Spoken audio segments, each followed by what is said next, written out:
So hello fellow freelancers. Today's video is brought to you by coffee. Coffee. It's not bad. So anyway, today's video is actually something I want to share with you guys, and I want to share something about my least favorite, my worst clients, let's say, that I've had. And I thought I'd start it off by talking about one of the first bad clients that I had called, that's why I'm here on the blue board to search for this client. Is called Intertrado. There we go. And as you can see, it has 1 star. Francesca Gini, she's the one who runs it. It's basically just her. She just called herself Intertrado, and it's just her doing the stuff. Don't confuse it with Intertrados, which for what I can tell is a very good company. But here, let's go to Intertrado and see what. Look, the outsourcer has been banned from posting jobs at pros.com, and that's because she's basically a scam. So here, I don't know why they do this, because they say there's 1 entry, but that's not true. Well, I guess because it's the past 5 years.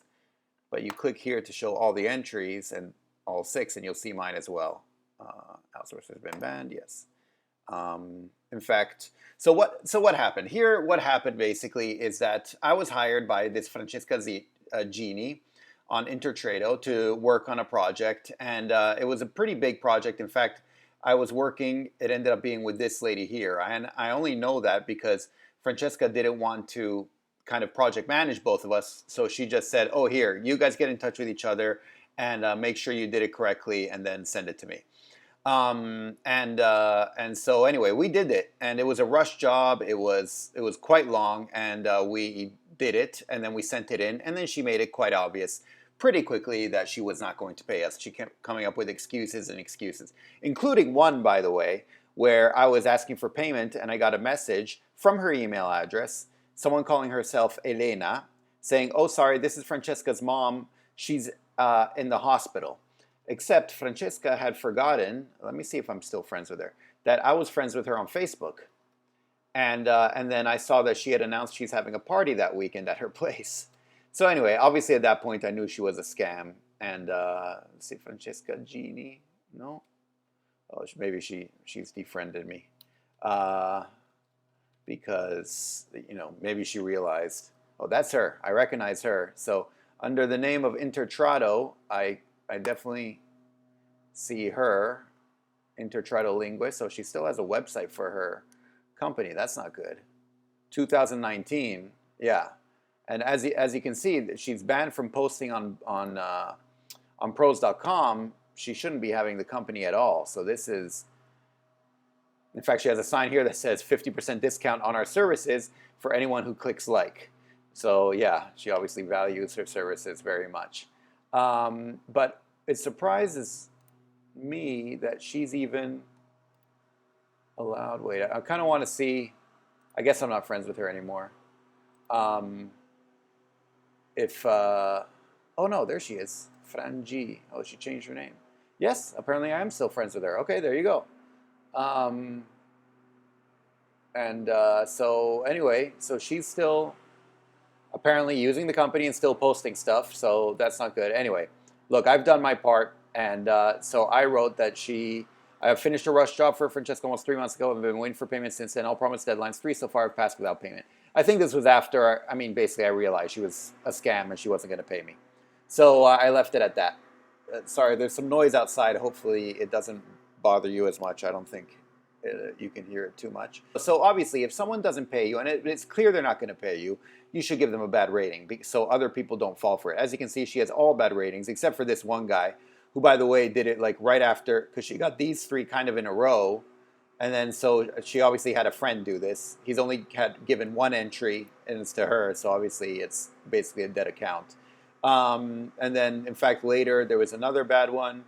And more recently, 2016, she had, so actually, honestly, I feel bad, but Patrizia should have checked before being hired by her because she would have seen all these bad reviews. So anyway, and look at this, 34 jobs posted. I feel bad for all of those people. Anyway, so one thing you should do is when you know you're not getting paid is to write a bad review. Now, you can change the review later once you get paid. And so you can always say, like, look, you haven't paid me in months, so obviously I'm giving you a bad review. If and when you pay me, then I can change my review. And and then you can change it. I'm not saying change it to a 5, but maybe to a 3 or 4, something like that, if you eventually get paid. I never got paid, so mine is staying a 1, and that's it. But I wanted to show you another way that I'm following up, because what happened was she basically told me that she couldn't pay me because the end client didn't pay her, which is crap because, first of all, my contract is with her, not with the end client. And so I had issues with it already. And then she said, and then she wrote this here. This is the email she sent to me. She says, I find your behavior unacceptable. Sorry, I have to translate from the Italian. We've been writing to each other in Italian. The translated text had to be redone from scratch. It was not acceptable, and anyway, it wasn't done correctly. Please don't disturb us anymore, from FG. Now, and I basically wrote back, hello, Francesca. Maybe they told you that the text had to be redone from scratch, but as you can see here, and I linked to their website because it was done for this company, DTech, the text that they uploaded online is exactly the one that we translated without any change. You can compare it if you like, page by page, which is true. It was 100%. Everything was exactly the same. They just uploaded the PDF. I will forward you the email that I wrote to Entramatic. Entramatic is the main company of DTech, by the way. It's basically the same company. With attached the screenshots where I compared my document, the translated document, with the one that they put online. And this is the email that I wrote to Entramatic.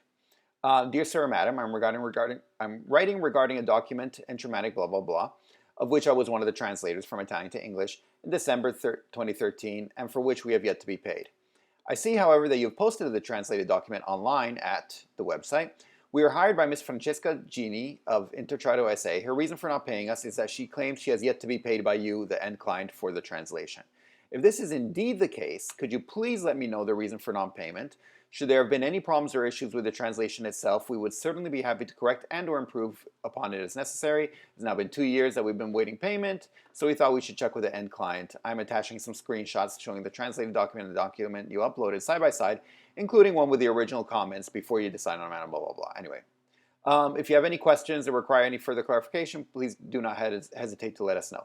Then I wrote the same thing in Italian, just in case. I have it in both languages so they can deal with it. And then I have screenshots of everything. And, side by side, including here, I think an amount was missing and they entered the amount. And here, the other things, table of contents, everything side by side, showing that it was exactly, it was exactly the document we worked on. And nothing was redone.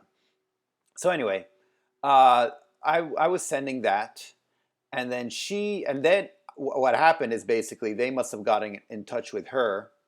And then she wrote back, or I don't know, or maybe she's just replying to the email I sent her. I don't remember now. And then she wrote back, Gerard. I don't know why she calls me Gerard. 2 years have passed, and I don't know the dynamics. I only know that they had big problems for this work, for the production. Che è stata fatta, per favore puoi lasciar stare perché altrimenti non la smettiamo più. Anyway, she wrote weirdly. But anyway, she said for its production, and please let it go, otherwise we're never going to end with this. I understand your position, but you have to understand mine. However, the client is always right, and if the translation was redone, as I've already told you, they had to pay another translator for it. I'm sorry for what happened, but these are the facts. Please don't disturb the client anymore. Moreover, please keep in mind that you cannot, by law, use data that's sensitive data in a document without the authorization of the client. It's not professional, it's not legal. Now, I'm not sure what she's referring to because I only shared it with the client. As you can see, I emailed the client, Entramatic.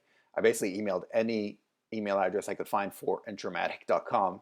And however, the fact is, it's true, and I've said this before, if you're dealing with an agency, you should never, ever, ever, ever get in touch with the end client because that is a breach of contract. Now, the reason I felt fine doing it here was because she already breached the contract. This was 2 years later, 2 years after payment was due. We did the translation December 2013, but 2 years after payment was already overdue, and she had obviously breached contract, and so I had no problem, not adhering to a contract that had already been breached. She was obviously lying to me, and she wasn't going to pay me and made it very obvious. So I have no problem getting in touch with the end client. And so that's the only reason why I did that. And quite frankly, I didn't share any sensitive information, obviously, or anything. So then after she wrote that, obviously, I wrote back to the client. I said, I was finally contacted by Francesca, conversation below, the representative of Intertrado, who tells me that you informed her the translation we worked on had to be entirely redone. As I've pointed out in my emails, this is impossible since the PDF you have uploaded corresponds exactly to the file we sent to Intertrado. Therefore, this cannot be the reason, blah, blah, blah. So I must ask you once again why we weren't paid. Obviously, you cannot hire translators for a job, accept their translation, just decide not to pay them. So I imagine there's some explanation. I'll forward the conversation between me and Francesca here below in Italian for your reference. Then I write the same thing in Italian. Now, and that's it. And so I have been sending this email now for 7 years, I guess. I'm obviously not going to, or sorry, 4 years, I guess, 2016, since I started sending emails to them.